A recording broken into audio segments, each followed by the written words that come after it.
Planning Board meeting for the town of East Fitchkill for February 20th, 2024. Will everyone please rise and join me in the Pledge of Allegiance? I pledge allegiance to the flag of the United States of America and to the republic for which it stands, one nation, under God, indivisible, with liberty and justice for all.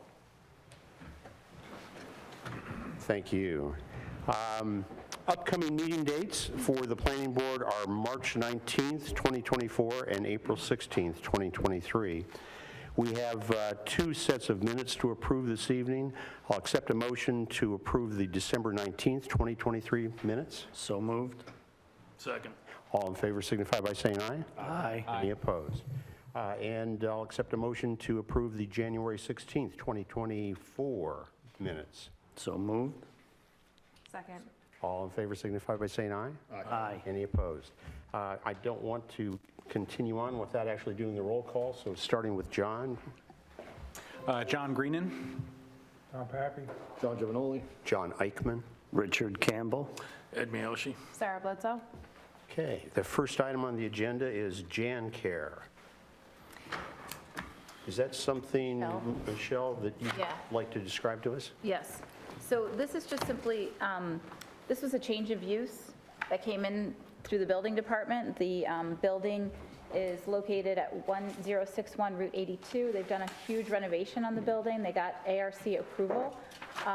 The only thing is they wanted to add a 16 by 8 trellis on the side of the building. Because it is sort of a structure, we wanted to bring it to the planning board to make them aware. They're putting the trellis on the side of the building so that the folks that work there have a place where they can sit and eat and be in the shade a little bit during the summertime. The building improvements are visually amazing compared to what the building was before. So it looks really good. And they just wanted to come and ask if they can put that 16 by 8 trellis on the side of the building. We can do it by motion. Great. Are there any questions or comments by board members, board professionals? How does it, like, impede on parking? Does it It change? doesn't at all. It's on the side of the building. There's a retaining wall and there's planters there, so it's on It's a protected and all that from protected any and all type that. of, Exactly. And the ARC, actually, the architecturals that the ARC approved actually showed the trellis, so they've actually approved the trellis as well. okay. Any other questions or comments? If not, I'll accept a motion to grant permission to install a 16 by 8 trellis on the side of the Jan Care building located at 1061 Route 82. So moved. Second. All in favor signify by saying aye. Aye. Any opposed? Okay, passed. Next item on the agenda, Formicola subdivision. Is anyone here for the applicant? So this is something that we had a public hearing at our last meeting. We closed the public hearing. No one was actually here from the public to speak for or against it. And we also passed a neg deck. Correct. Tonight, we have a resolution. Yeah, and I just wanted, just by way of background, so this was originally a subdivision. It was an existing home lot with 3.61 acres.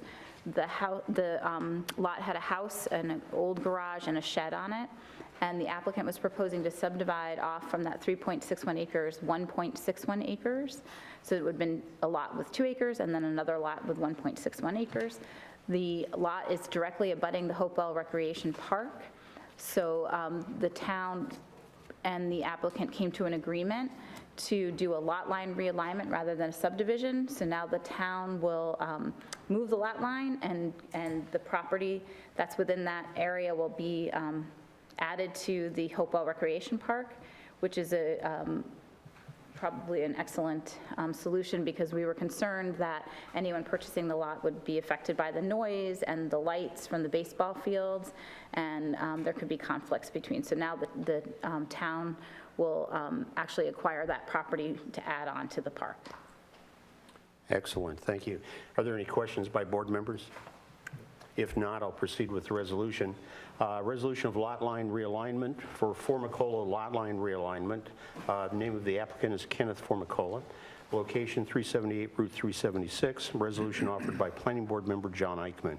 Whereas the applicant initially applied for a minor two-lot subdivision of a 3.61 acre parcel with an existing residence, garage, and shed in an R1 zone abutting active ball fields at the Hopewell Recreation Park, and whereas to maintain a visual buffer and reduce the potential for land use conflicts, the town entered into an agreement to realign the existing lot line between the Formicola residence and the park instead of subdividing the lot, and whereas the lot line realignment would add a 1.61 acre portion of the Formicola property to the Hopewell Recreation Park lot, and whereas the public hearing was opened on October 17th, 2023 and closed on January 16th, 2024, whereas a negative declaration was adopted by the Planning Board on January 16th, 2024, now therefore be it resolved that the Planning Board hereby approves the lot line realignment for the above project as represented on the subdivision map entitled Formicola Lot Line Realignment, prepared by Day and Stokosa Engineering, dated 9/15/22 and last revised 10/2023,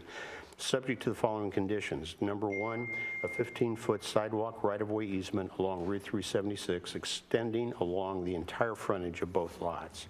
Be it further resolved that within 5 business days of the adoption of this resolution, the chair or other duly authorized member of the Planning Board shall cause a copy of this resolution to be filed with the town clerk and a copy sent to the applicant owner. May I have a second for the resolution? Second. Thank you, Rich. And we'll do a roll call vote. Board member Ed Miyoshi. Aye. Sarah Bledsoe. Aye. Richard Campbell. Aye. Donald Pepe. Aye. John Eichman. I'm an aye. John Greenan. Aye. And John J. Vagnoli. Aye. Thank you. It passed. And congratulations to the town. Next item on the agenda.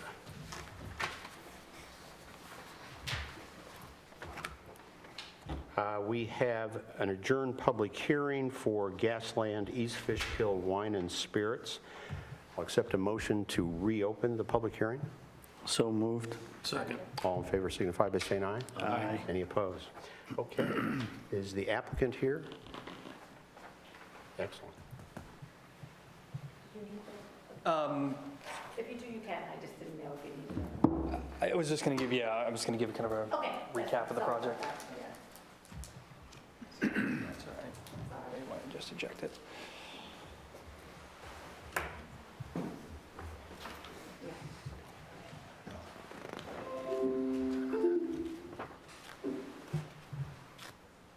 You know it works. Yeah. That was my.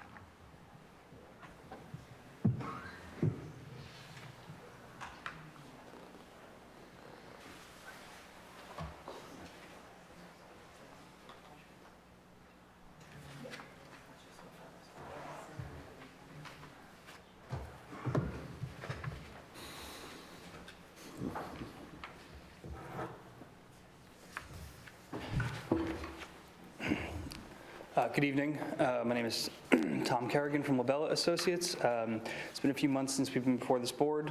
In that time, the applicant went through the ARC, and my understanding that they got approval from this board. And so we're back before you tonight. I just wanted to give you kind of a recap of the project as it stands. Just a reminder, the applicant is seeking to develop an existing unused garage on the site and convert the first floor into retail, the second floor into 2 apartments above. We've prepared plans for this project. It includes the extension of a water main. Since the last time, at the last meeting, it was requested we extend that water main out to along the entire frontage to the western edge of the property, which we have done on this submission. It was also requested that the sidewalk, which runs along the front of the property but does not cross the eastern ingress and egress point, be extended further east, again, to the edge of the property, which is also shown on the most recent set of plans. We have begun initiating conversations with the health department and the town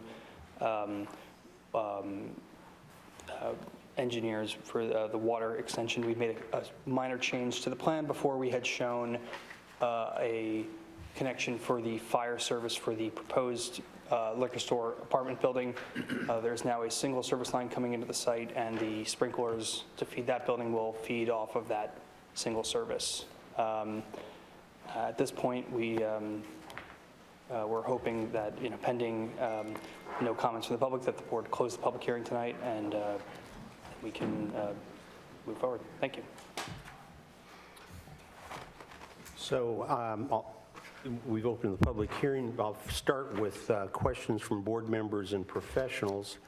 And then for the members of the public, just to give you an idea of how this is going to work, after we kind of complete a lot of our questions and comments, we'll ask members of the public to come to the podium. If you have anything to speak in favor of or against the project, you'll sign in, give us your name, and we ask that you have all of your comments, because we'll ask that you only speak once tonight. If you think of something else, tell your neighbors so that they can come up and do it. And we ask that you limit your comments to anywhere from 3 to 5 minutes at the most, if that's possible. But let me start, as I just indicated, with questions from board members. So I know there was some original questions from Fire Advisory regarding the sprinkler. I know that there's sprinkler proposed in the new building, correct? Correct. The building to be yes. Yes. So, and then what about, I know that you're adding apartment or something above the existing building, that's the gas station? Convenience bar, yes. So is there going to be fire protection installed into that building? There is nothing proposed in that building at this time. The applicant's concerned it might be disruptive to the ongoing business within that building. And are there any requirements for them to have that there? Are you talking about the above the liquor store or above the existing gas station? Above the existing gas station, if they're going to add it in to the proposed apartment and the retail on the one side, why wouldn't they just extend it over? I'm looking at my code person, and Yeah, they're two separate buildings, and the fire advisory's concern was the volume and the amount of alcohol that would be in the liquor store. Okay, So that's why the applicant agreed to install it in that building. but if they're going to add the apartment above the existing structure, why wouldn't they require then for fire protection to be installed? It's not a requirement, but It's not, okay, that's my question. Okay, any other questions by board members? Questions or comments from professionals? If not, we'll open it up to the public. So again, keeping in mind kind of the ground rules, if the first person would like to come up, please come to the podium, sign in, give us your name, and let us know your thoughts. Looks like there's no one here to speak for or against the project. Excellent. So with that, I'll accept a motion to close the public hearing. So moved. Second. All in favor signify by saying aye. Aye. Great. And we have a negative declaration and resolution for this project. Negative declaration is the name of the action, Gasland Wine and Spirits. It is a unlisted action. The proposed project would not be expected to result in any significant adverse impacts on the environment for the following reasons. It will not generate a significant amount of additional vehicles, noise, or emission levels, will not significantly affect rare or endangered species of animal or plant or habitat of such species. It will not result in any impacts to historical or archaeological resources, will not result in any impacts related to hazardous materials, will not result in a significant effect on air, water quality, or ambient noise levels for adjoining areas, will not be subjected to unacceptable risk of flooding or major geological hazards, will not have a substantial aesthetic effect, will not adversely affect any surface water or groundwater, will not allow for improper uses within specified zoning districts, will not result in adverse cumulative impacts, will not result in adverse growth-inducing impacts, and will not conflict with the town's comprehensive plan. May I have a motion to approve this negative declaration? So moved. Second. All in favor signify by saying aye. Aye. And any opposed? So the resolution is Gasland 376 Wine and Spirits, Gasland East Fishkill Wine and Spirits, the name of the applicant. Location is 893, 897 Route 376. Resolution offered by Planning Board member John Eichman, whereas the applicant is applying for a change of use from a garage to a mixed-use commercial building with 2 residential units, whereas the existing garage building will be converted to a 2,081 square foot 2-story structure with a liquor store at ground level and 2 apartments on the second level, whereas the proposed building modifications would result in a 135 square foot expansion of the building footprint, and whereas a small 128 square foot addition to the existing garage behind the new 2-story commercial building would be constructed for storage, whereas the applicant received ARC approval on February 1st, 2024, whereas the Planning Board declared their intent to be lead agency on 11/21/23 and adopted a negative declaration for the unlisted action on February 20th, 2024. Now therefore be it resolved that the Planning Board hereby approves the change of use and amendments to the site plan as represented on a map entitled Gasland 376 Wine and Spirits prepared by Labella Engineering, dated 8/31/23 and last revised on 11/30/23 with the following conditions. Number 1, approval from the Dutchess County Health Department. Number 2, satisfactory resolution of the comments in the CPL review letter dated 12/19/23. Number 3, satisfactory resolution of the comments in the HVEA review letter dated 11/21/23. Number 4, highway work permit from New York State DOT. Be it further resolved that within 5 business days of the adoption of this resolution, the chair or other duly authorized member of the Planning Board shall cause a copy of this resolution to be filed with the town clerk and a copy sent to the applicant owner. Could I have a second for this resolution? Second. We will do a roll call vote. Board Member Ed Miyoshi? Aye. Sarah Bledsoe? Aye. Richard Campbell? Aye. Donald Pepe? John Greenan? Aye. John Giovanoli? Aye. And John Eichman, I'm an aye. Carries. Thank you. Thank you. Okay, the next item on the agenda is a public hearing for Stack and Store. I'll accept a motion to open the public hearing. So moved. Second. All in favor signify by saying aye. Aye. Any opposed? So we'll start with a presentation by the applicant, who I think has some updated information, and then we'll follow the procedure that I described before. Good evening. My name is Cosmo Morfione. I'm the president of the BDC Group. So tonight we'll recap, like you said, the application and the site plan with Solly Engineering, Chris from Solly Engineering, and then we have Derek from our design architect. He will be, answering any questions regarding the elevation and some of the nuances and particulars of the architecture. As you know, we did get an approval from the Architectural Review Board, and we would like today to listen to some comments from the public and see if we can answer some questions, and then go from there. Thank you. Thank you, Cosmo. On behalf of the applicant, my name is Chris Pulowski. I'm a licensed professional engineer with Solly Engineering, here to talk about our proposed Stack and Store located at 1088, 1090, 1092, 1094, and 1096 Route 82 in East Fishkill, New York. So this is a rendering of what the development's going to look like from above. So as you can see, the property fronts on Route 82. It's surrounded by residential properties to the north and to the east, and then it has a commercial development that is existing to the south. So we're proposing an 82,700 square foot self-storage facility. There is 2 access drives located off Route 82. They are both one-way, so the drive to the north is one way in, and the drive to the south is one way out. The access drives continue around the back of the building We are featuring 25 parking spaces scattered in the front and the rear of the building, in addition to 58 land bank parking spaces, which can be constructed at a later date if so requested by the planning board or if it is determined that the need is there from the applicant. There was some comments that during our discussions with the board in the past about navigating a WB62 box truck or tractor trailer, excuse me, through the site.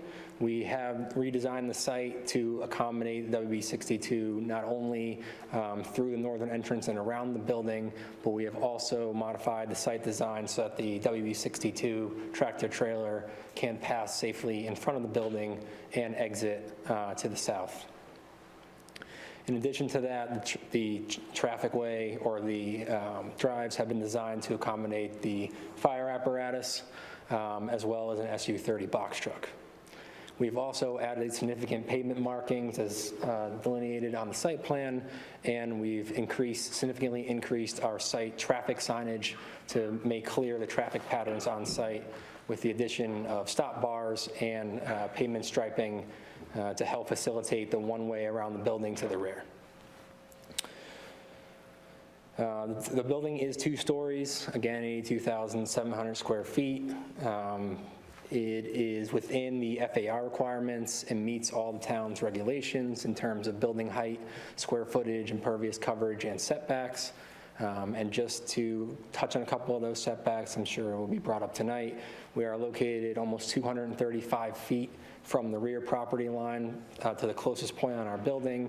We're over 100 feet in front of the building to the front property line, and we are approximately 60 feet plus or minus from the residential property to the north to our proposed building. And I'll discuss the screening and landscaping throughout the site in just a minute.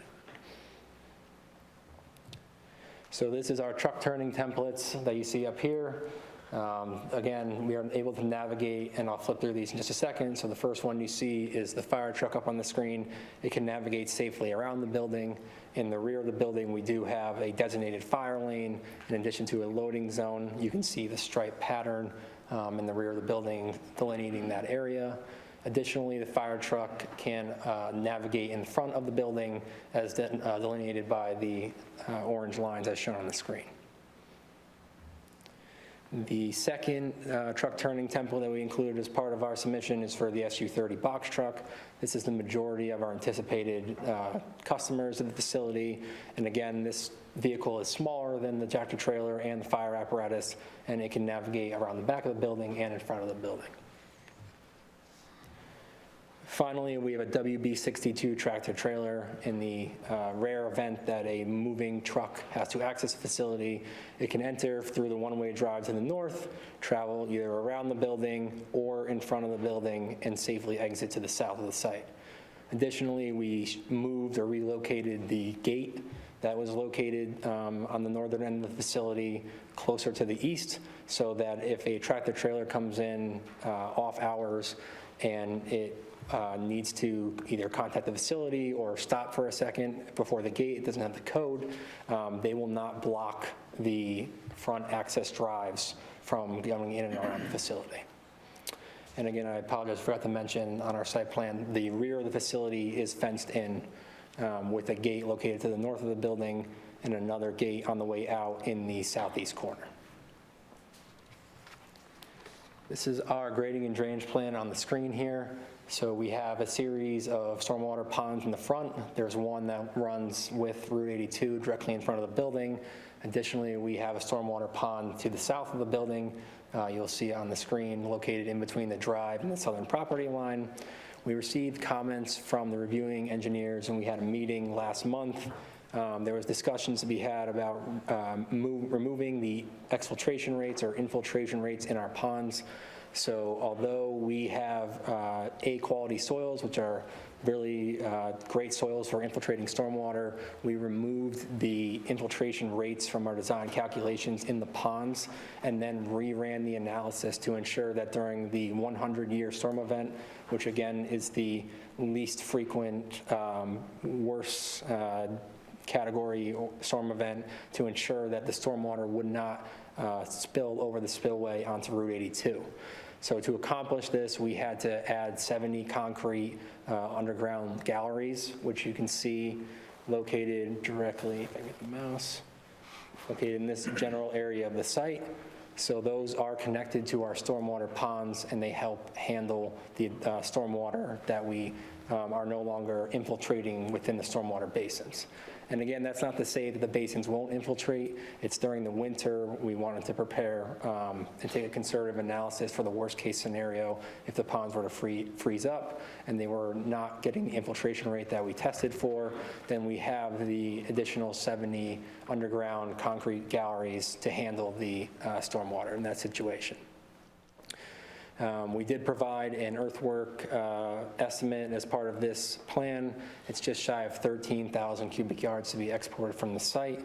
There is an accompanying earthwork memorandum that details the truck trips associated with completing that earthwork operation. It works out to between 20 to 30 trucks a day going in and out of the site, or 2 to 3 truck trips per hour, entering and exiting, so 2 each. The first floor elevation of the building is elevation 288. The road is somewhere between 288 and 283 in terms of elevation. The building is built into the hill, so you would drive around both sides of the building and the elevation rises. There's an 11-foot difference in our floor-to-floor heights. So the rear elevation is 299, and again, it's built into the hill to conceal as much of the building as possible and blend into the surrounding landscape. Additionally, with this plan, we did include a couple of sections here. So one section goes across the site east-west, and the other section goes north-south. And again, these should be in the plan set before you. I'm happy to provide more detail at the end of the presentation if requested. Along with our grading and drainage plan, we did provide a phase 2 grading and drainage plan, if you will. So if the land bank parking is requested to be installed, we have showed the additional grading and stormwater measures that will be required to accommodate the 58 land bank spaces. And we would respectfully request that that is included as part of this application. So in the future, if it is needed to be installed, we don't have to come back before the board. And associated with that is catch basins and additional stormwater piping. And again, that land bank parking would be in the rear here if required to be constructed. And then the expansion of the southerly stormwater basin to handle the increase in impervious coverage. So this is our soil erosion and sediment control plan. It consists of construction entrances with anti-tracking pads. There's silt fence, there's silt sacks.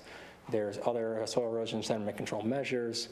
We have prepared a SWIP and are in the process of reviewing that with the local engineering authorities. On the screen here, you see our proposed utility plan. The site does not have access to sewer, so it'll be served by a subsurface septic system. The septic system is located in the rear of the site and will be pumped from the front of the building around the building to the rear. That is subject to review and approval by Dutchess County Department of Public Health. Additionally, there's a water main located within the street. We have received mapping from the East Fishkill Water Department indicating such. So we're proposing to tap across, so we're going to trench across the street and tap into that water main on the other side of the street, run water to our underground meter and vault, and then continue on to the building. The building is equipped with a full sprinkler system, so there will be a domestic water line and a fire service line. Additionally, there is a propane tank proposed on the northern side of the building, along with a transformer and associated electric, telephone, and cable underground conduits. Before you, you see our proposed landscaping plan. We have significantly increased since the beginning of this project the screening involved in the project. So if you start in the northern corner of the site, northwest corner, if you will, we have a significant evergreen screening row that runs to the east along the limit of disturbance to the residential property to the north, and then it continues along the back of the building to provide screening to the east, and it continues again down towards the southern property line. In the front, we have a series of deciduous trees to provide, or overstory trees to provide some nice aesthetic appeal. We also have significant amount of shrubs, plants, and other landscaping items. I would like to just remind the commission that the entire eastern and rear of the property is to remain in its natural wooded condition as you see on the screen before you. And again, within the basins in the front, we'll be seeding them to allow for infiltration to occur, but although we did not account for in our analysis. And last but not least, we have our lighting plan. So we are proposing a series of dark sky compliant LED pole lights around the site. And then there's also a series of building lights underneath canopies and attached to the walls of the building. We did receive comments from the Dutchess County Review that asked us to comply with bug ratings for the site, and we have done so as part of the submission that you have before you. And with that, I'm going to hand it over to Derek, who is the project architect, to talk about the building. Thank you. Thanks, Chris. Derek Gribulus, I'm the architect on the project with Kotler Architecture. I'll just give you a brief summary of the architecture. It's pretty evident with the rendering, but the architecture has like a residential theme, unimposing. We articulated the front facade that faces the road, the main facade. We brought pieces of the facade out so we can break up the mass and create these nice little gable ends with these sloped roofs. And in between the roofs, the gables, we got like residential style dormers, along with a mix of different types of windows, like some storefront, some residential themed, just to help, soften the look of it.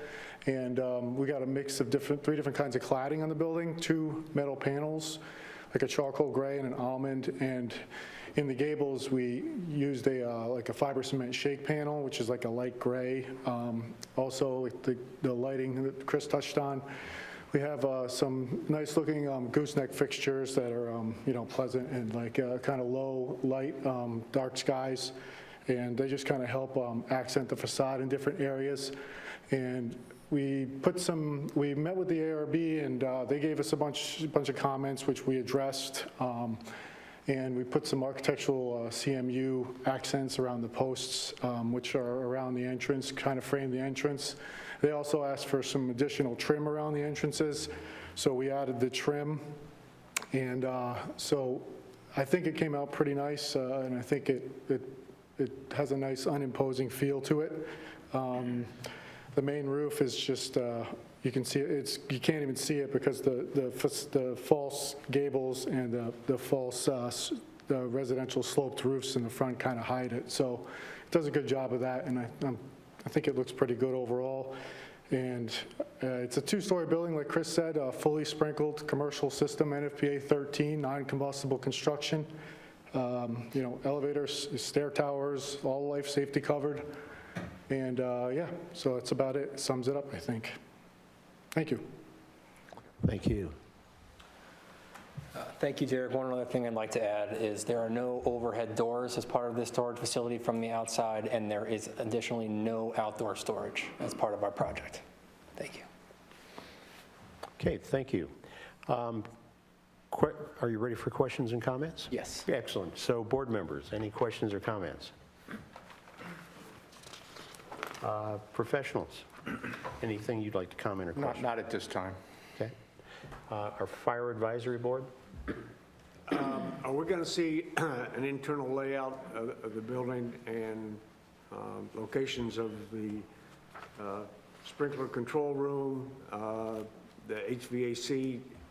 Is that going to be within the building, up in the false roof? So the HVAC is planned to be on grade right now. You can see it to the left of the building there. It's actually screened, so you can only see the screening. So the Architectural Review Board, we went through that with them, and they requested that we screen all the HVAC units. So you can see there's some landscaping and some screening. I don't have a laser pointer, but it's to the left of the building there. That's sticking out of the side of the building there. Yeah, I mean, we're going to be submitting full plans for the inside. We have some internal features we'd like to discuss, when those are ready to be looked at. Also, the propane tank, what size? It's a 1,000-gallon underground propane. Underground? Thank you. Thank you. And we would be happy to accommodate your recommendations as part of our building permit submission. Okay. And as I have with others, we'd like to invite you to a fire advisory board meeting with anything to discuss. A lot of times, it's easier doing it one-on-one than us writing things on paper and you getting them and bringing them back. We'd be happy to do so. Settle a lot of issues, before they become issues at that point. So, Understood, and again, we'd be happy to do so. okay. Thank you. Okay, so we'll open this up now to the public, and while the first person, whoever wants to be first, comes up to the podium, I have a couple of things I want to mention. I do have a letter that was given to us dated November 9th, 2023, and it's signed by 9 residents. I'm going to enter this into the record, but at the end, because I suspect some of those 9 people might be here this evening, and so I'll summarize things afterwards. And we'll also give the applicant an opportunity to respond. There may be some very easy things to respond to, some may be more difficult, but we'll keep track of those, and so we don't kind of ruin the cadence. We'll keep track of all of the questions that are voiced by anybody and give the applicant an opportunity to respond to those at one time after everybody's finished. So would the first person like to join us at the podium?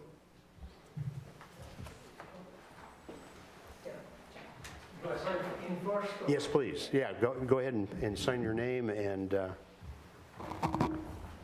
go from there. Okay, great. Good evening. So, my name is Frank Motica. I lived in Hopewell Junction for over 50 years, adjacent to where the lot is being proposed to be built. As you mentioned, there was a note, so I will just go over some of the more general concerns that we have and leave the detailed concerns in the note, in the letter that you already have. And if somebody needs a copy, I think there is a copy available also here for people that didn't see that note. But first, before I go into those details, I was somewhat surprised that the town board allowed such a large building to be built on Route 82 in Hopewell Junction. This is a more general kind of concern that I have, independent of this specific item here. Then, just for a moment, imagine having an enormous facility building with a base that's almost the size of a football field, right in the middle of a residential area.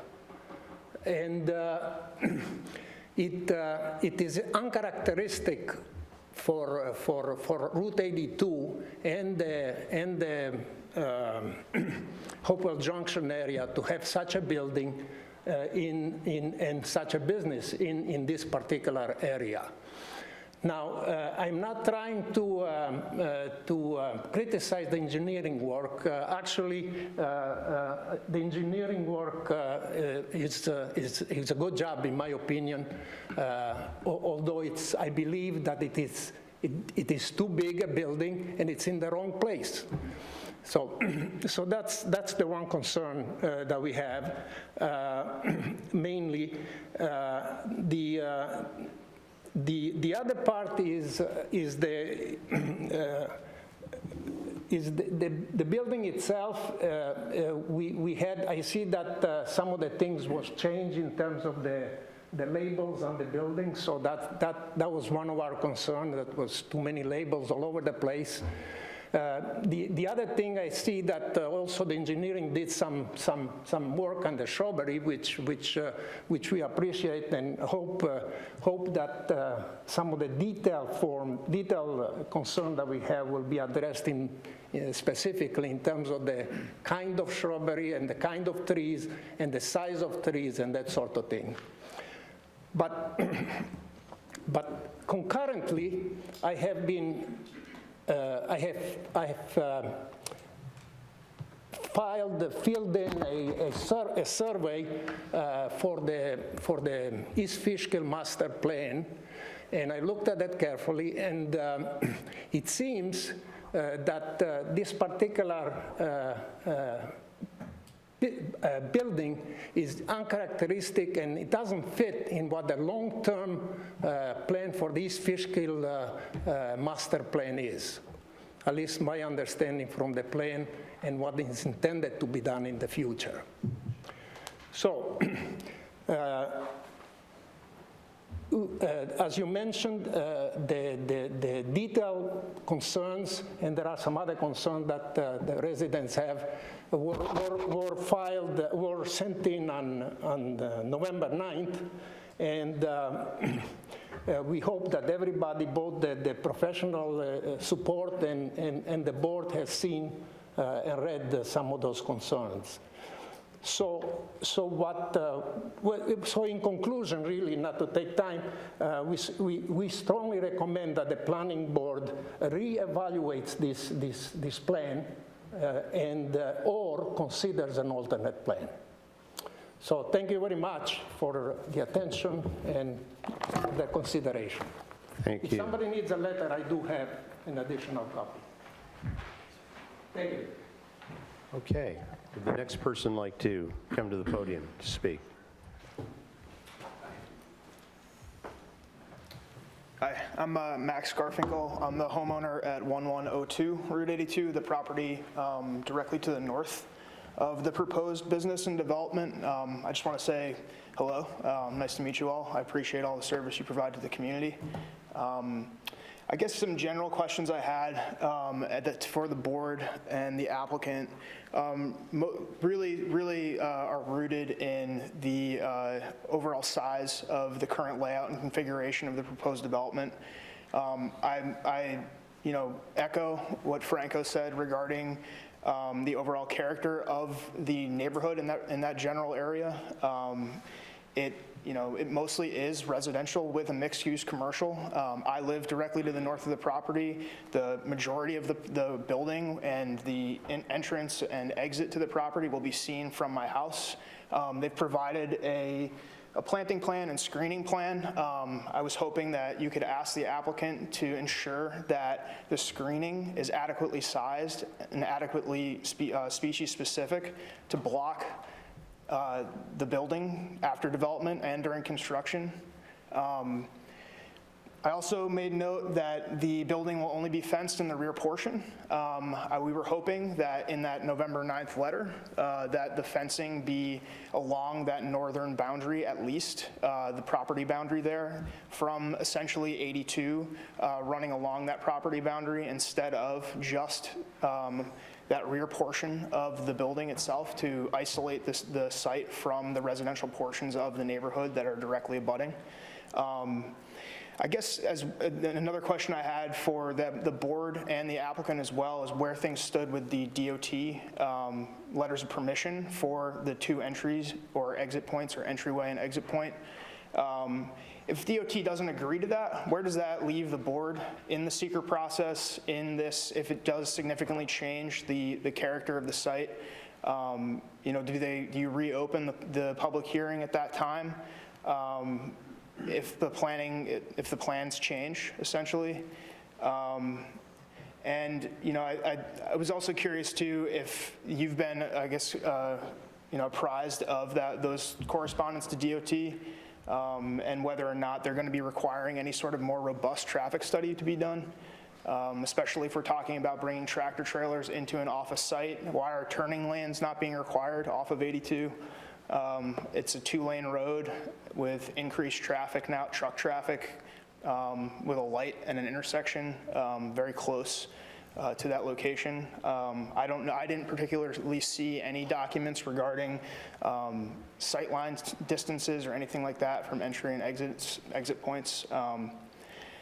Yeah, so those were my main concerns, and I would just say again that if you could enter the letter from November 9th onto the record and give the applicant the opportunity to respond to those questions.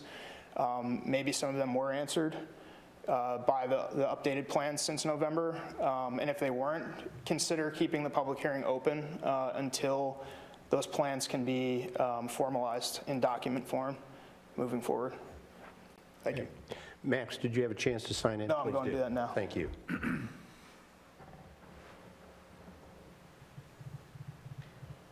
Thanks.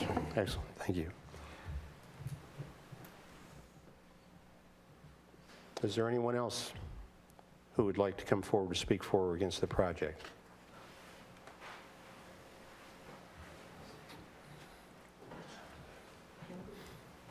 Hi, I'm Ron Irossi. I live on 5 Palin Road, so I'm not anywhere near this, but I do have a concern.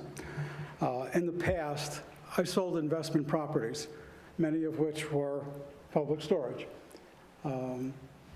Whether it was for an individual or it was for a limited partnership, there's a plan. Now, I'm sorry if I'm repeating myself because I couldn't hear any of you facing that way. So I'd like to know if there is a plan.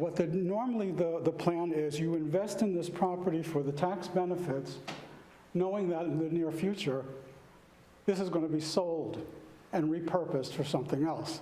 And this is a very pretty building, and it'll look great as a Hilton Garden Inn. And that could happen. I just want to know, is there a plan, an ulterior plan than just public storage?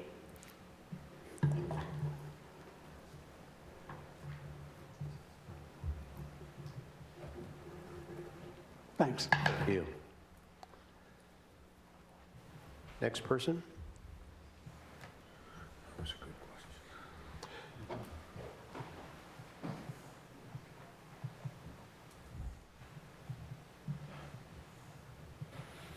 I'm Jerry Quint, 35-year resident. I live very close to this iPark. I'm neither for nor against it.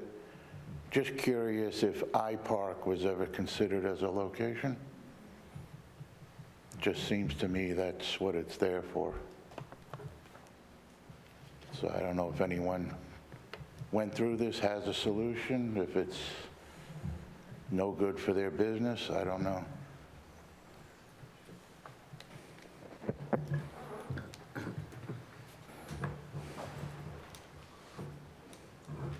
Okay, other speakers?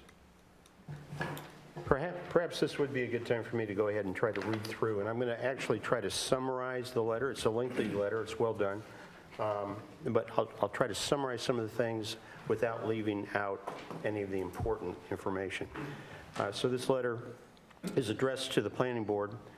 It said the residents impacted by the above proposal are surprised and deeply concerned that the East Fishkill Planning Board is considering approval of an extremely large self-storage facility on Route 82.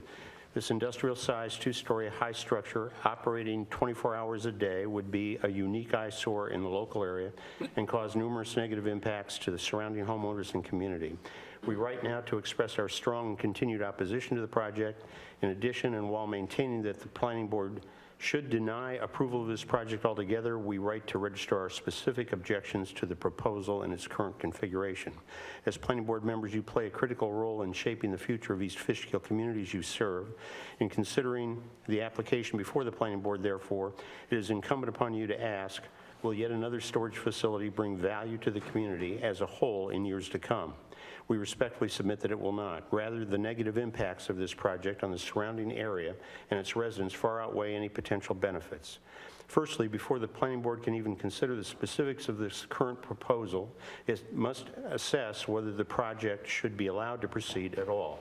Such an assessment demands consideration of the following critical threshold issues, which we firmly believe weigh against approval of the project. Number one, East Fishkill already has a surfeit of self-storage facilities, including a currently operating self-storage facility, as well as 15 others within a 15-mile drive from the East Fishkill Town Hall.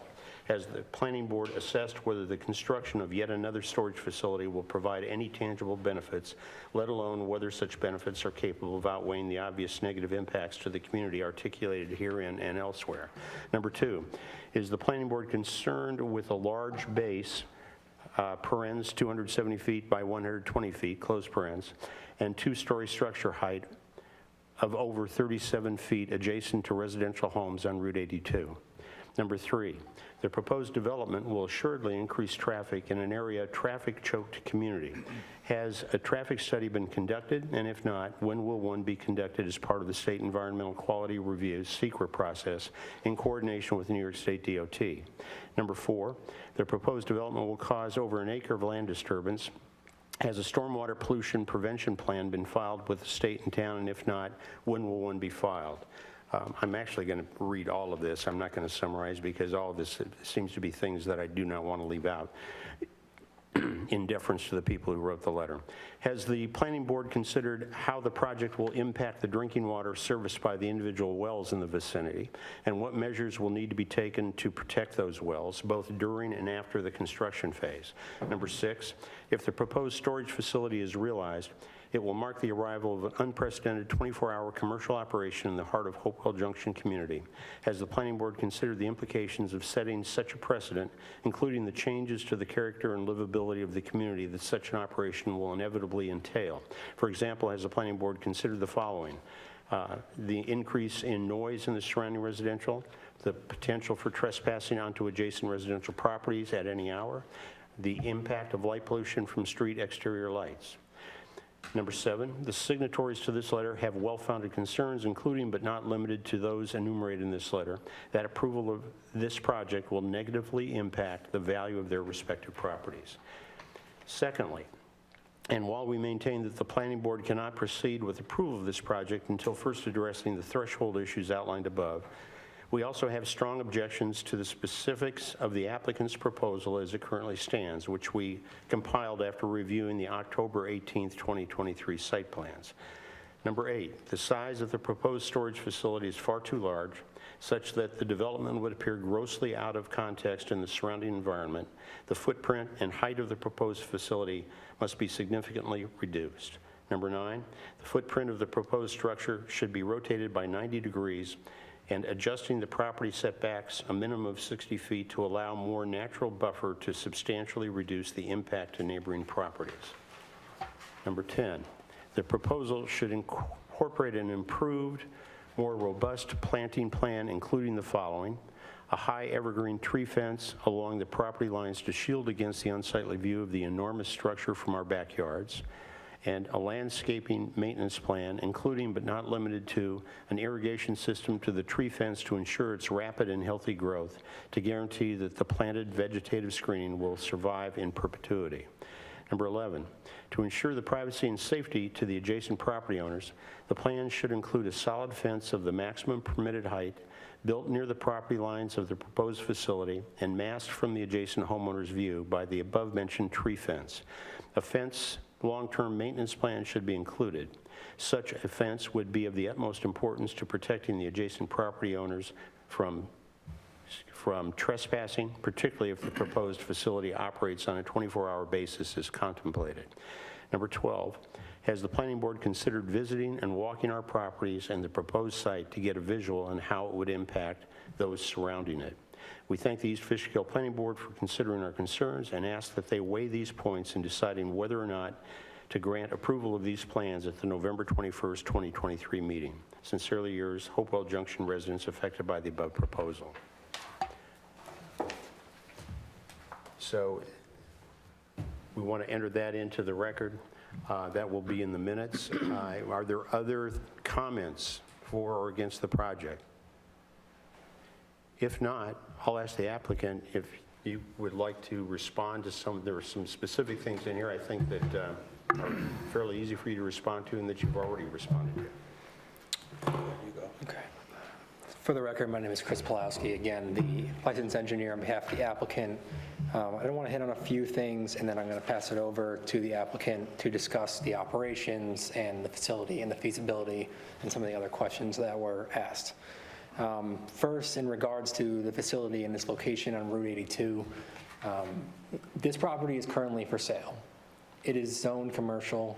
We are not asking for any waivers, zone changes, or special provisions as part of our application. The floor area ratio that is allowed for this site allows a building of this size to be constructed. So the building that we're proposing currently meets all the regulations. And I know the letter was written in November. We have made significant changes, as you all have seen, to the building design and to the site design to blend it in to the surrounding neighborhood the best that we can. Our applicant typically does not design buildings like this, quite frankly. They have a much more commercial feel. There's overhead doors, there's outdoor storage. We're trying to work with all of you to really blend this project in the best that we can while still meeting the goals of our business, of the applicant's business. And you can see that in the residential design that we are showing currently on the screen. And in terms of the height, we meet all the height requirements. 30 feet is the max. Our calculations show that we are less than the 30 feet max.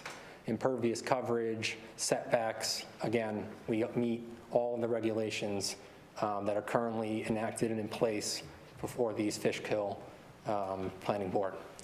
Additionally, again, as I spoke about in the presentation, we're almost 235 feet to the rear property line. There's a significant portion of that that is going to remain wooded, protected, and undisturbed.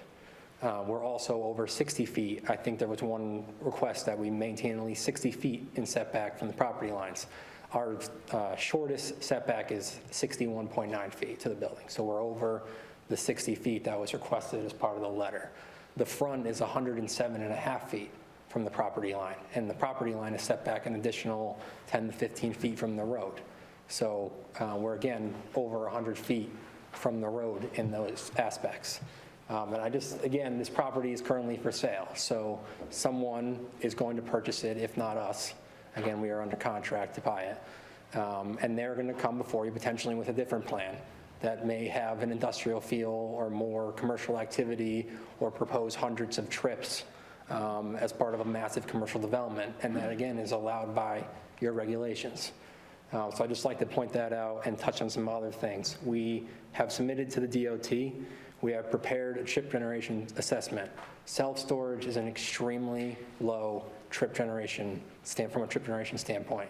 I just did another project for them in Connecticut where the previous site was, they were looking to put a residential apartment building, and that was 200 to 300 trips an hour on the site that our client then purchased. And as a result of the self-storage, the trips are in the 15 to 30 range per hour. So that is a tenth of what would happen in that site if it was a residential development or even a larger scale commercial development. So in the eyes of the DOT, this is not a significant traffic generator. They are, again, we are in phase one with them. They are reviewing our plans. They have reviewed the access, and the one-ways that we show have been preliminary approved by them. Again, we are still in the review and don't have anything in writing because they're still looking at all of our designs. The site plans you see before you, or you have before you, have ISD figures. So those are on the sheet 2.11, which are essentially intersection site distances when we exit the site, being able to look right and look left and safely exit the facility. There was another question about trees regarding screening to the north. We have provided that significant evergreen buffer. I think every time we've come before you, we've grown it, and we're now at the maximum extent in terms of the entire northern side that we are disturbing is planted with an evergreen screen. And evergreens, as you all know or may not be aware, they retain their foliage year-round. So unlike deciduous trees in the winter, you'll still have that green screen that shields the northern property and the rear, in addition to the woods, from the facility. In the front of the facility, we do have those deciduous trees, so those break up the front of the building facade. So again, in their full bloom in the spring to fall season, you will see those trees will, again, break up the front facade from the street view. There was another question that was asked about water quality on the site and protecting the neighboring wells. I can discuss this further, but all of our stormwater that's collected in the parking lot first flows through the catch basins and the pipes, and then everything is routed through what's called a hydrodynamic separator. It is a water quality treatment device that removes floatables, oils, grit, and has to be maintained on a yearly basis, but essentially removes all the quote-unquote junk that could potentially end up in a parking lot and prevents it from entering our stormwater system and eventually getting into the ground. Additionally, we are infiltrating, even though we're not taking credit for it in our model, the infiltration rate that was out here was 24 inches per hour. These are all Class A soils where the stormwater ponds are going, and the infiltration rates are very good for the soil that we have out there. But again, not accounting for that in our stormwater ponds in our model, but they will see infiltration throughout the months when it is not frozen. Yeah, additionally, the septic is up in the back. It is pumped. The septic standpoint for this facility is an extremely low generator. It's less than 100 gallons per day. And if you were to do an 80,000 square foot commercial facility of this size, that would be over 8,000 gallons per day for that size facility based on a 0.1 square foot usage rate. So again, that is a very teeny tiny fraction for the septic capacity septic effluent, that is generated from this site. So again, we are here to work with all of you. We've been trying to address the concerns the best we can, and I'm going to pass it over. And the SWIP, but again, we have prepared the SWIP and are working with town staff to finalize that and make sure that everything is up to board. We are disturbing less than 5 acres, but more than an acre, so that document, again, is required, and we are working through that with the town officials. So with that, I'm going to pass it over to the operator, the applicant, who's also the operator of the facility, to discuss the operations and the feasibility of the site. Thank you. So, Cosmo Marfione, I'm the president of BEC Group. I'm going to talk like this so that they could hear me. So, I think we covered a lot of these points, and I apologize for taking my glasses off, but I can't read with them on. So one of the first question was the feasibility of the site. You know, when we go into areas, we know what we're looking for, but we do have a third-party feasibility study that is conducted to make sure that there's enough demand or unmet demand in an area. So we've done so in this area. You know, you look at 15 miles, we look at 3 to 5 miles, and based on that, we feel that there is a demand for this structure, and so does a third-party independent feasibility study, which we could supply to you if you like it. You know, I think Chris went over number 2 about the size that we conform with the zoning. We went over the DOT. You know, I'm an engineer by trade, and you know we do this a lot. We have a good relationship with the folks at the DOT. I mean, their main concern is always the site distance. That's a big concern. But really the big main concern is the trip generation. This facility, unlike residential or commercial, doesn't really. There's not a lot of traffic. You know, folks go in. It takes around 3 to 4 years for this facility to get filled up. You guys, I'm sure, have storage. I do. I didn't see my stuff in storage in probably 4 years, right? I mean, unless you're using it for something else, most people deliver the stuff into storage, and maybe they come back to it once a year for a holiday, or you know, to take stuff out for the holiday and put it back. So you're not going to see a lot of traffic as you would with alternative commercial sites or strip malls or residential. Let's see what else we got. We talked about the drinking water again. You know, alternative sites, alternative projects would have a huge impact on your water, on your septic. We're not 24 hours. We're from 6 a.m. People could come in to about 10 p.m. We don't really get, even though we did the studies with the big tractor trailers, I mean, I have 5, I own about 3 of these so far in operation. We built the one, I don't know if you know, the one when I first started out on Merritt Boulevard. It changed to owners, we sold it. You know, there's really not big tractor trailers. You're going to get the big U-Haul trucks maybe, but mostly it's small stuff. People may put some stuff in their pickup and just bring it to the storages, right? Most of our units are 10 by 10, So, they're not big units, right? So we're not 24 hours. What else can I say? At the end of the day, this facility is not going to impact the schools, right? It's not really going to impact your resources in terms of water and sewer. The biggest demand on the water is the sprinkler system that is essentially, knock on wood, we don't want any fires. So it should get filled up and never go off. We hope. Right? I don't plan on selling these. I'm young, I'm 45 years old.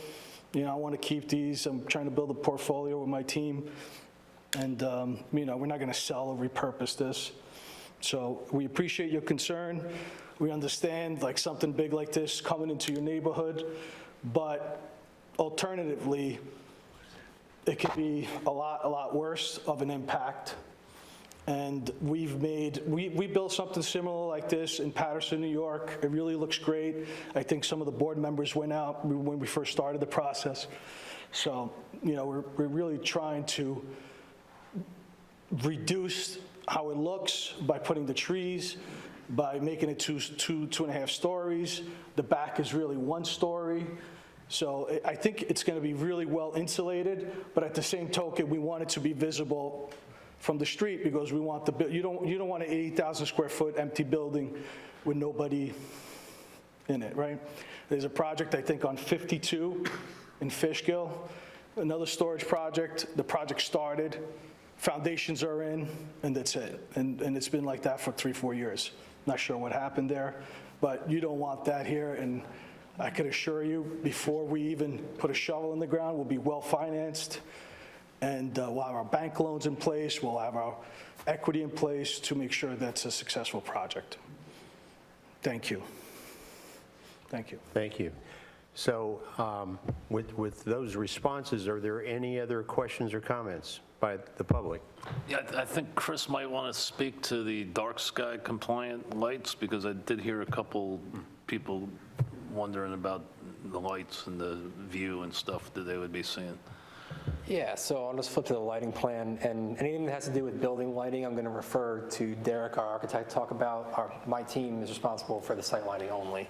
So, 1 second here. So this is our lighting plan, and again, Derek will come up and speak about the building lights in a second, but you can see there's a series of pole lights which are 16 to 18 feet in height, scattered throughout the site. So there's one located here, and one located here. There's 1, 2, 3, 4 on these 2 sides, and then another 2 in the front. So these are dark sky compliant LED fixtures. So what does that mean? The lights only shine down and they don't point up. So if you're like in an airplane per se, I mean, you wouldn't be flying this low, but you would see light if they weren't dark sky compliant. Some of the old style fixtures that you see on these commercial developments are just big, bright spotlights that really don't do anything from an aesthetic standpoint and are way too bright for a lot of the developments that are taking place nowadays. So again, these are LED dark sky compliant. They're almost shielded in a way, so the light only directs down and won't cast off onto other properties.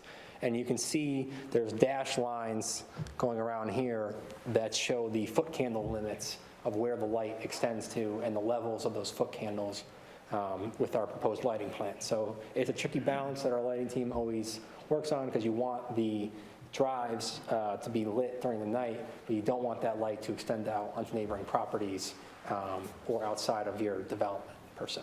So and with that, I'm going to turn it over to Derek just to talk about the building lighting. Thank you. Thanks, Chris. So on the building, we have a couple different types of lights. We talked about those gooseneck lights before. That's really all we have for accent lighting on the building, and there's only like 9 of them. And they're going to be pretty minimal. They're all dark sky. There's no uplighting at all. Underneath the canopies, we have a few recessed lights, the square-looking light right there. And then around the entrance, we have some wall sconces just to give it just a little bit more of an accent to say, here, this is the entrance. So it's just kind of intuitive where to go and where to go in. But it's all It's all down lighting, there's nothing really, anything, no up lighting, there's not going to be any kind of like glare or anything coming off the building, but there is some lighting on the building for safety and to help people understand where to go. Is really all we were trying to achieve, and the aesthetics of the lights are to lend themselves to the residential theming and nothing industrial looking or anything like that. So that basically covers that. Thank you. Okay. Any questions or comments? If I could. Yes. I know there was a comment by Mr. Franco. I didn't catch his last name. There you go. Good evening. My name's Scott Bryant, town engineer. And I know you had made a comment, something I paraphrased to the effect of the town board allowing this large building per zoning. I don't believe the town board envisioned, somebody buying up multiple parcels. How many parcels are being combined in this project? 4, I think. 5. 5. I don't think they envisioned 5 parcels being bought, combined to allow a structure of this size, okay? When you combine these parcels, you eliminate the setbacks for each parcel.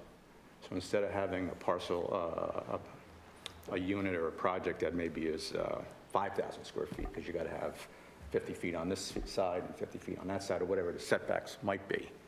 You eliminate all those, interim setbacks, and you wind up with a structure of this size. So, in the future, that might be looked at, but I don't think that was envisioned.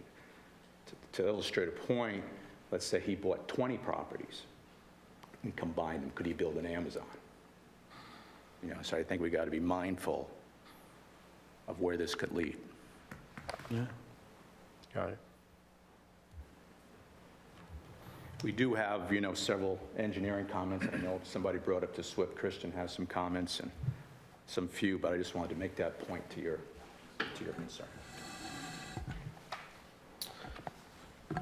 Before we get to the SWIP comments, at the last meeting, we did ask the applicant to provide some section views to get an idea of the overall magnitude of this project.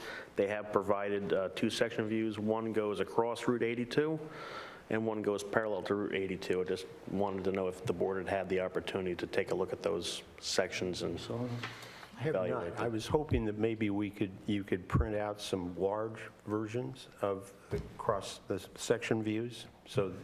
And not just for us, for the public. Exactly. Understood. We'd be happy to provide this. Regarding the grading plans, I know that at the northeast corner of the building, there's some grading that's showing going on to the R1 zone parcel.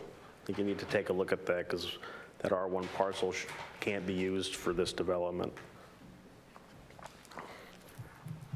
Regarding the stormwater pollution prevention plan, the SWIP needs to include the impervious area for that future bank parking, even though it's not going to be built at this time unless some point in the future it's required. The SWIP needs to take that into account. And also the southerly infiltration basin, right now it's currently shown at a certain size. They do show an alternate size for if they would require the land bank parking to be built in future. Our strong recommendation is that it be constructed to the larger size. Sure. The reason why is these are infiltration practices. The whole function behind them is that the stormwater gets into the ground. The concern is if earth-disturbing activities to enlarge the pond in future, loosen fines and blind the bottom of the pond, it's not going to function as intended. So our strong recommendation is to build that southerly basin to the larger extent.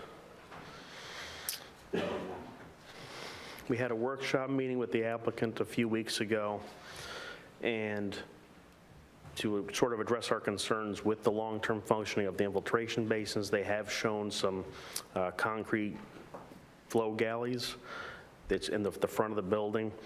One concern we had is how those are going to be connected to the pond. Right now, the pipes connecting them are at the absolute bottoms of the pond.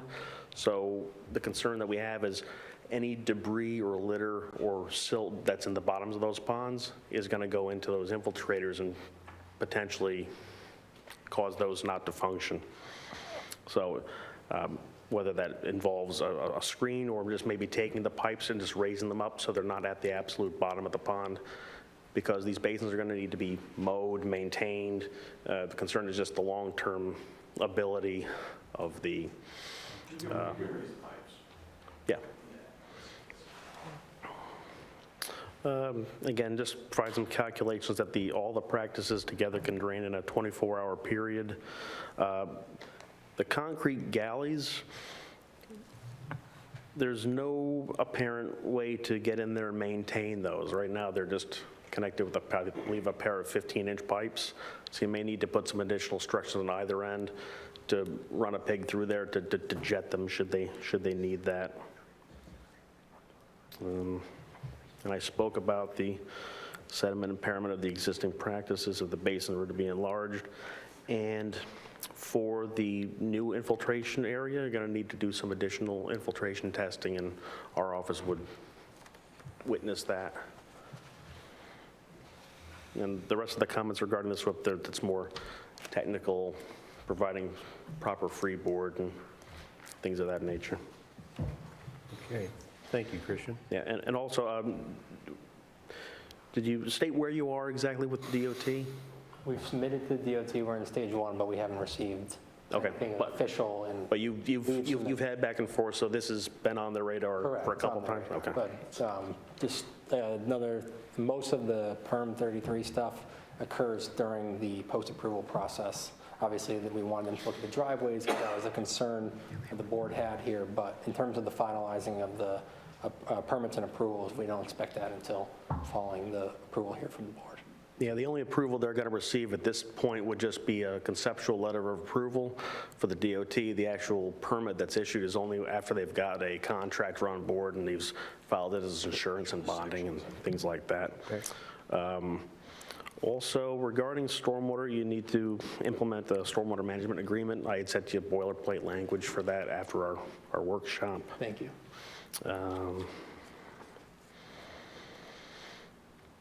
And there was a proposed sign detail provided to the board for the review. I don't know if the board had the opportunity to have a look at that.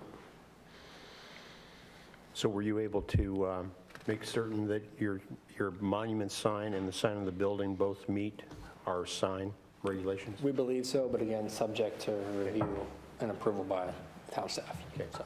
And one question I had for you, Michelle, is do we have any concerns about significant trees being removed from this site?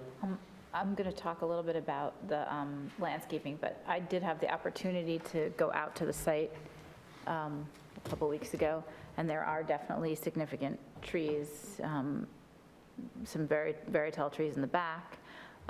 There is a natural berm towards the back of the site and some very large conifer trees along that, which makes it difficult to plant because the plants, we've experienced this with a couple of our other sites, where when we plant underneath those trees, they just don't grow.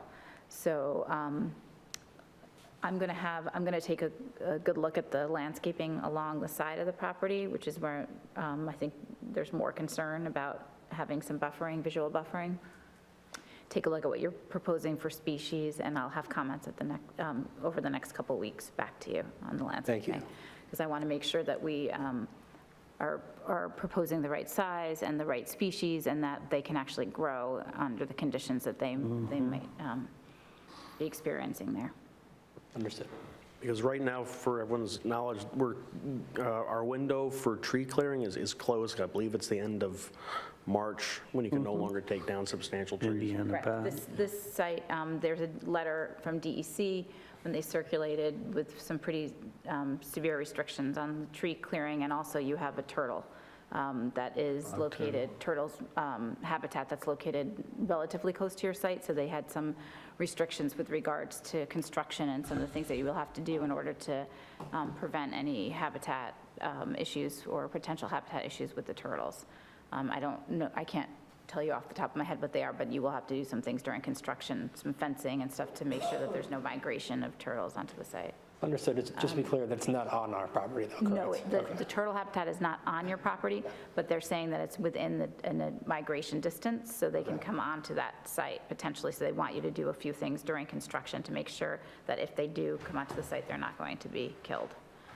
And I think it was Blandings Turtle on your site. And they gave a pretty, they sent back a fact sheet and all the things that you would have to include in your site plan. Thank you. And I We'll can address- provide that to you if you didn't get it. Yeah, that would be fantastic. Thank you. Appreciate it. And is the DOT going to comment on the number of trucks required to remove the fill? Is that part of their conceptual approval letter? I don't believe so, but they're looking strictly from a trip generation traffic Because I standpoint. know one concern we have overall with the town with that number of trucks, is that going to go and wreck the road? Again, it's 2 trucks in, 2 trucks out per hour, so minimal truck traffic over a 3-month period just to conduct the earthwork. It's pretty standard on most of our site operation projects, so. Yeah, if I could just maybe add, what we found down at Route 52 in the industrial park with these large projects is that they didn't even move dirt on and off the site. All the dirt stayed on site, but yet with all the construction vehicles going in and out, concrete, materials, workers, it did lead to tracking problems out on the road to the point where they had to have 2 sweepers out there. They were pressure washing tires every day. We made them do that. They spent a ton of money trying to keep the road clean. Now, down on 52, it's not a residential area whatsoever. It's IBM, it's industrial.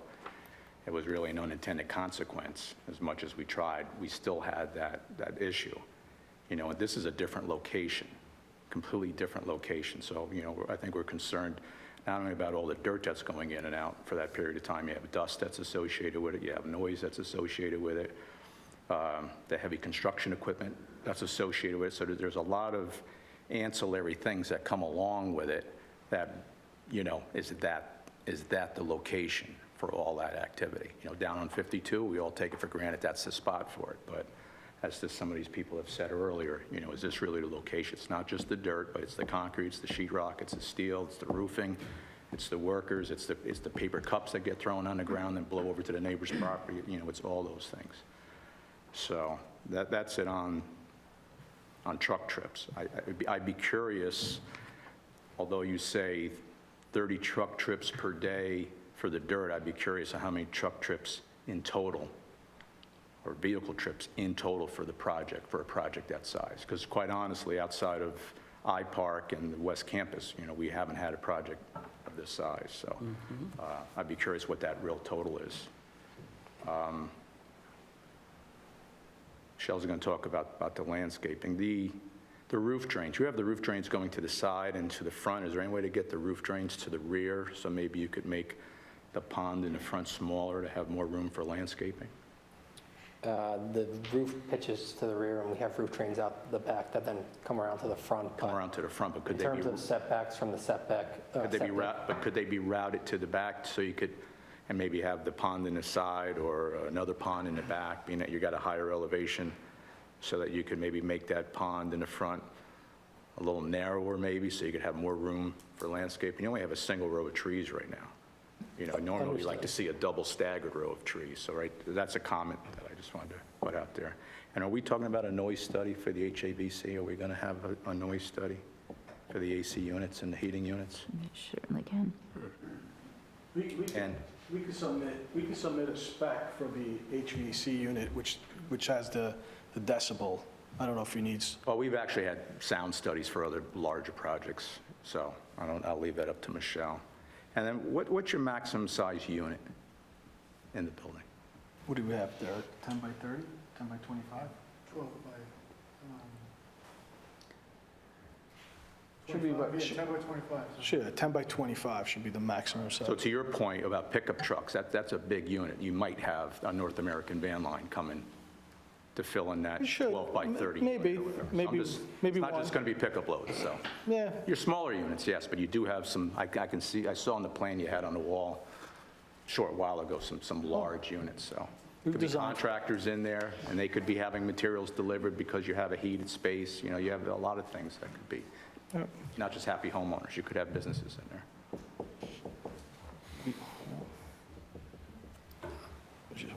Just some of those comments regarded specifically to the sheetrock trucks and everything. A lot of times, sheetrock is, the building will be up when that is constructed. A lot of times, the site is paved, or at least rough stone, subgrade and everything. All the items that you mentioned are manageable, so we can add sprinklers to control dust throughout the site on water like the sprinkler heads that come up and spray water to keep the dust down. We already have one anti-tracking pad construction entrance. I know there was a comment to add another that we'll be adding, so now we have two anti-tracking When you're running that much dirt, you almost have to replace it daily. That's the reality. And again, those are things that... If it rains, if it doesn't rain, now you got a dust problem, so it's feast or famine. Right, so again, but managed. There are solutions to those. There's thousands of sites on. Because I'm sure we're going to have an environmental monitor. If we get that far, we'll have an environmental monitor, so. So again, those are things we can manage. The comment about adding another pond in the back, there's setbacks from the septic system, so we have to maintain those. That's why the ponds are kind of located where they are. And again, the back is uphill from the site, so it's difficult, and we also can't go within the residential property to the corner, so all those play into the pond design. So, but I appreciate the comments that you offered, so thank you. And we're also going to have to add a special permit for land excavations and filling under section 194.75, just like what we did for Stormville Square. Got it. Something really special that you have to do. It's just going to be one more item that gets added to the resolution. Agreed, thank you. Yeah, and I hate to just keep dwelling on this, but back to the truck trips, down in I-Park and the West Campus, one of the favorable things was they had direct access off 84. So I can't say every truck didn't come through the hamlet, but a large majority came off 84. And here, I don't know what the impact's going to be to the hamlet or to surrounding areas of all this construction equipment. Certainly, it's not adjacent to an interstate, so I think that's a point of concern as well. There was a comment about, thank you for that. There was a comment about the sections, and I have them on the board or the screen here. If you would like me to dive into them, I'm happy to do so through the site. They're very difficult to see. Understood. So I would like to see them on poster board form, again, for the public to understand. And then you just have sight line there or height. It's not from the different purviews that people would see them, so where people would have a residential home, how would they view it from their property? We're trying to understand, because of the magnitude of the building, how is it going to impact visually? And again, you have improved greatly the front of the building, but again, how is the general public, as they view this property from different angles, how are they going to see it? So it's not, entirely impossible to, have some imagery to be able to have an understanding how people are going to see that from, could be the neighbor, could be 3 doors down, whatever it may be.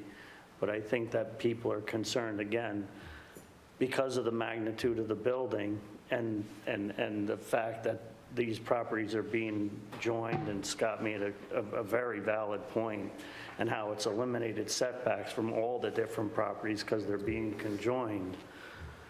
There's obviously a lot of concern here from the public, and there is concern on the board, I'm not going to lie. Understood. We'll provide the perspectives and the sections as requested. Thank you. And again, to kind of reaffirm what Michelle said, the buffering, you have like this gentleman who's the next neighboring property. You've discussed all the plantings that you're going to have, but the major consideration is how they're going to be planted. Are they going to be 10 feet tall, or are they going to be 2 feet tall? Because obviously the impact of a 10-foot evergreen is going to be much different from the onset of construction as opposed to a seedling that you're going to put in the ground, and the fact that they're going to live and continue to flourish on the site if in fact this is allowed to be built. So just to address that, the evergreens are a mix of 6 to 8 foot and 8 to 10 foot height upon planting. And how are they going to be on that grade level? Is it flat there? Because I'm just trying to commit, understand it through my memory. Is there a grade level difference, let's say from this gentleman's property, who you say you live next door to this project on that side? Is there going to be any berming? How is that going to be affected? Because I know there's already trees that exist there. And again, I know that there's going to be some adjustments to how this landscape plan will be. But, I would be genuinely concerned if I was this gentleman that lived right next door and have this imposing building being built next door to me. How is it going to impact how I, walk out of my house every day now? Understand, I appreciate the concerns. To address your comment of the grades and the elevation, so the road is essentially the low point, and their property and our property, so their property to the north and our property essentially from the road slopes up. So there's a 30 to 35 foot elevation change between the road and the rear of our site.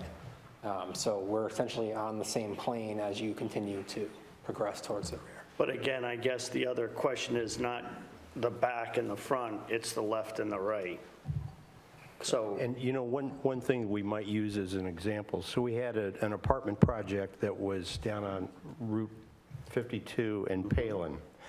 And the kind of mock-ups they did of what it was going to look like from the neighborhood to the apartment building is, I think, the kind of thing we're talking about.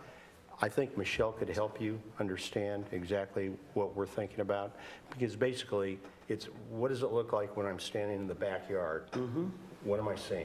And what, hopefully the screening is basically taking care of exactly what you're trying to do. Yeah, it should be demonstrated. So, and just so I understand, we're going to provide that for the northern property because it's residential, and as well as the eastern property? Right. Just to make sure I'm addressing the board's Yeah, just like you have that color visual of the one side, it just looks down that side of the building. We'd like to understand how's everybody going to view this on each side. I understand the elevation going up in the back, but again, like this gentleman, again, I keep referring to him as he lives next door. How is that going to be viewed? He steps out his front door and walks to the end of his property line or the driveway, and he looks your way. What does he see? Understood, and we'll be happy. I believe after we're done, you'll see the already existing natural screening and then the additional screening that we're proposing, so hopefully it works out on both ends. But again, happy to provide that request. And include the But the fence. same question also holds for the back and the side, all the side, because if you're elevated, you will see this big building right through, right over the trees. He can re-speak if he's uncomfortable. So I think you get the idea. So I think with that, there are still a few things to be worked through in terms of details. So we'll adjourn the public hearing until the next meeting. And I'll accept a motion. Excuse me, sir? Yes? If you have You'd some have other to things, step back up, come yeah. to the microphone. Just one or two follow-up questions. One question is, was mentioned about the R1 lot in the back, that there will be no construction on it. Is that correct? Does everybody understand that? There will be no correction on the construction on the R1 block, on the R1 lot, right? No disturbance from what I'm to understand. That is correct. That's correct? Right. Yeah. The other question I have, some of the public did not, the people, the neighbors, did not, were not aware of this project. Is it proper for them to submit their concern at a later time? Certainly. Well, so we're about to adjourn the public hearing, which means that we will actually reopen the public hearing next month at our next meeting. So they can come to that meeting, or if they prefer, and they can easily do this, they can submit anything in writing, and we will enter that into the record like we did tonight. And just to follow up on the last question, then I'm done. With respect to the periphery, the trees, and whatever, there was once a fence that presumably was going around. It would be nice to have the detail of what this fence consists of. Is there a fence planned or not? And something like that. So we'd like to know that. That's it. Thanks. Okay. Thank you. If I may just answer that quickly. If you'd like to respond, that'd be great. Just, so there is a fence, just give me 1 second. There is a fence that begins in the northern side of the building and then wraps around the site and then extends along the eastern side of the building and then terminates in the north or the southeast corner. We don't have a fence along, like right along the property line, as the evergreens again are year-round 8 to 10 foot high screening. So there's the fence wouldn't really serve a purpose in our mind, as the evergreens are right along that entire property border. Right, Chain link fence, yes. In the front of the building. And is it going to have slats in it? Yes, in the front of the building, there around the stormwater basins, there's fences. Those are posts and rail with like a black vinyl mesh that you really can't even see. It kind of just blends in. So, but again, that's the front of the building. You see that aesthetic purposes using the different fence type. Is the chain link filled with slats? Yes. Not in the front of the facility. Sides. On the sides, yes. And it's black? If you like it black, we can. And height-wise? 6 feet, 4 or 6 feet. Double check. Hold on one second.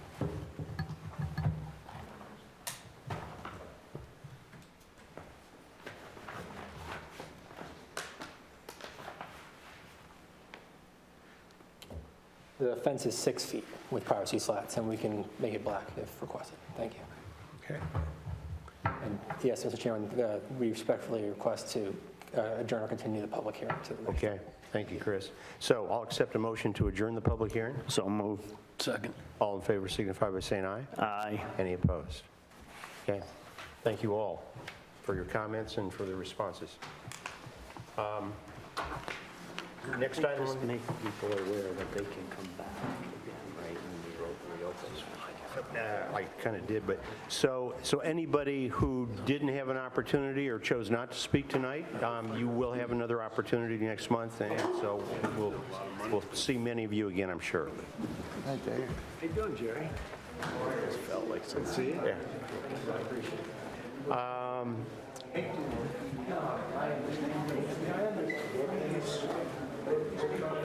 I'll wait till It's Exodus. I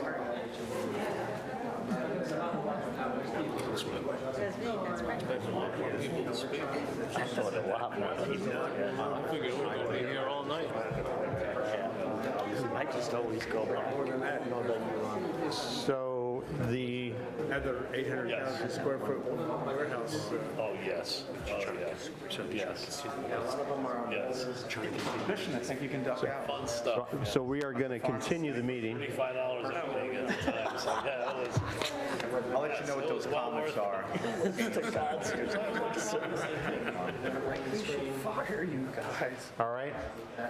If we can continue, Chris, if you don't mind, we're going to continue. I think McDonald's is the next item on the agenda, but I believe they may be still working on some architectural plans. So I presume that we will see them next month. So we will defer that. We'll move on to Farmview Estates at Phillips Farm. And is there anyone here for the applicant on that? That would be me. I believe that's Brian. Hello, Brian. Hello. Trying to zoom in here. You got a good memo. Oh, I tried to cover over. Yeah.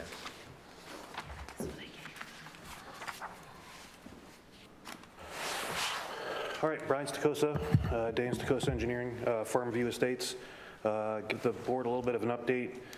We have our highway work permit from the New York State DOT. We have Board of Health approval. We forwarded a copy of our latest and greatest to HVEA. They reviewed. I think we're in good position with them. I think the only thing we're hanging out on is an official approval from the Highway Department. They have the latest set of plans, and we've incorporated everything that they wanted into the plan set. So I think we're right around the corner with a highway blessing. We're here tonight for the ability to actually request to take down some trees before the Indiana BAT guidelines start to kick in. So what we'd like to do is, in the highlighted areas that you see on this map here, these are the disturbance areas. They incorporate the driveway, the house site, and the septic locations and stormwater.